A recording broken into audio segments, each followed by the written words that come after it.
National Enquirer TV with James Hill, Susan Campos, and Mike Walker. The tape Greg Kinnear doesn't want you to see. And Jennifer Aniston's on a diet. Then his cheating heart caused this rage of revenge. Plus, in Planet Gossip, why cops took Woody for a ride. Now, the stories the world can't stop talking about. It's National Enquirer TV. Hello and welcome to National Enquirer TV. I'm Susan Campos. Hi, everyone. I'm James Hill. Well, the heat of the spotlight can pressure celebrities into going on bizarre diets. And as National Enquirer TV's Sabila Vargas tells us, the results can be dangerous. Friends star Jennifer Aniston is considered super sexy and super slim. Teen queen Brandy is beautiful, but is desperately fighting to lose weight. The super females in Hollywood's constellation of stars are teeny tiny and a size 2, or even smaller. The most dangerous thing that people do when they're trying to lose weight is they forget about common sense. If something sounds too good to be true, if something feels too good to be true, the chances are it is too good to be true. Quick weight loss is the dieting goal of several shrinking female celebrities trying to conform to Hollywood's ideal. Brandy recently spent several days in the hospital after collapsing. She claimed dehydration. A source told the National Enquirer the teen queen had been popping diet pills. And Jennifer Aniston may be endangering her health. An insider says that in an effort to curb her appetite, Jennifer has been taking a diuretic. Diuretics, or water pills, have been around for quite a long time to help women get that extra 5–10 pounds off. The problem is that they can deplete the body of critical nutrients like potassium. Without potassium, the heart doesn't beat. The drugstore isn't the only place celebrities are turning for a lightning-fast way to drop the pounds. Alternative medicines like herbal fen-phen and mawang are considered by some to be a natural way to lose the weight. And diets like Sugar Busters, The Zone, and the ever-popular Atkins diet are the latest fat-fighting fads. Everybody's eating the high-protein, low-carbohydrate diet plans. Weight loss is quick, weight loss is predictable, but weight loss is not permanent. And that's where people are falling into the trap of running from one diet phase to another diet phase. Dr. Hurd and other nutrition experts say the safest, longest-lasting weight loss plan is one that combines healthy eating with balanced exercise. For National Enquirer TV, I'm Sabila Vargas. 95% of people who go on diets gain the weight back within 2 years.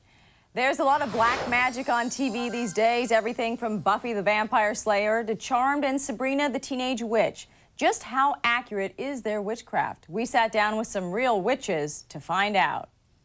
Hollywood is riding high on a broomstick. That's because television programs like Charmed and Buffy the Vampire Slayer are casting their spell on adoring fans. But just how realistic are these shows? Are witches getting a bad rap from all this hocus pocus? Hollywood in itself makes fun of all groups and all religions, but particularly witchcraft. Michael and Therese Pendragon claim they're the real thing, witches from Salem, Massachusetts. They took some time with us to review today's most bewitching shows. Buffy may be a vampire slayer, but according to Michael, the writers need to slay the Hollywood cliches. It's become a real Hollywood thing where the vampire is attractive and sexual and kind of a romantic figure, actually. And that's really Hollywood. There is no historical basis for any of that. And what about those Charmed sisters? The women are heroes. They're powerful. They generally are on the side of good. It's girls in power. How could they resist it? And as far as Sabrina goes? There's nothing bad about it, I don't think. She seems to not really want to learn how to do it, and she's always getting in trouble. Yeah. Because of not learning. Sabrina's very Disney in my mind. Television is one thing, but what about films like The Craft? There wouldn't be that many candles because you set your robes on fire, and witches do like to dance around, and if you're not wearing robes, you may burn something you don't want to burn, so we just wouldn't have that many candles, generally. Although these shows are done for amusement, Therese believes they at times send the wrong message. Using power to get what you want through manipulating other people, regardless of their permission. Also, blood drinking, I don't agree with that, particularly this day and age with AIDS and diseases and so on, and that's a big no-no. All in all, the Pendragons found these programs to be entertaining, but felt Hollywood needs to do one thing. hire more witches as consultants, and please, we're here. There's others that would be happy to make sure your shows are a little more accurate and realistic and maybe more intense. Sure, and more informative about the truth that's out there. It's been estimated that there are around 500,000 practicing witches in the United States. Ooh, from witches to ghosts, from talking to the dead to sleeping with ghosts, Hollywood is filled with stars who say they're in tune with the other side. In fact, they find the paranormal quite normal. Melody, a psychic medium, has performed readings for hundreds of stars who are eager to tap into the spirit world. The spirituality awakening is what's happening with these people. They know there's more to life than just being a celebrity and play acting. And they're getting deeper and deeper into the spiritual world. Melody says stars are quite intuitive.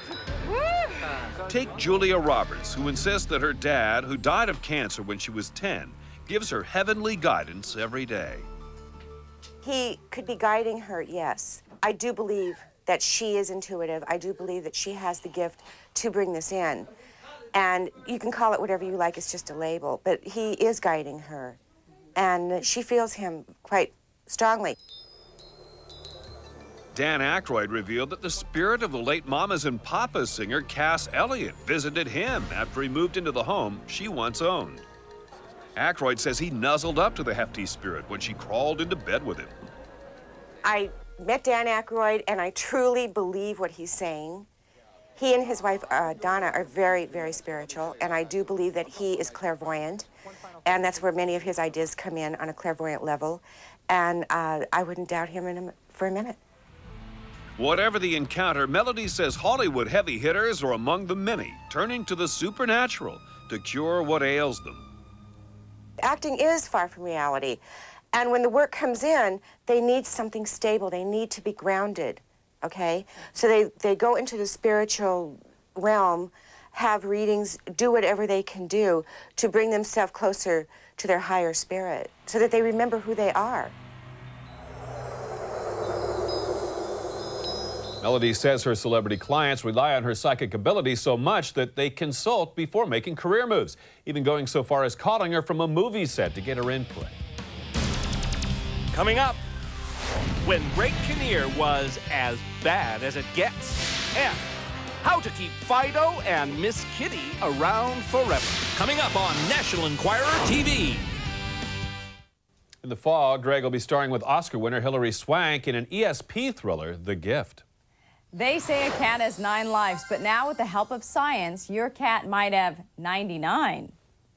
She's a sweetheart. I dared her. Losing a pet can be like losing a member of the family. But what if you could have that pet for the rest of your life? If you don't reach me. Lou Hawthorne is the CEO of Genetic Savings and Clone. His goal is to clone your pet. Cloning is a way to capture extraordinary genetic endowments that Mother Nature produces from time to time.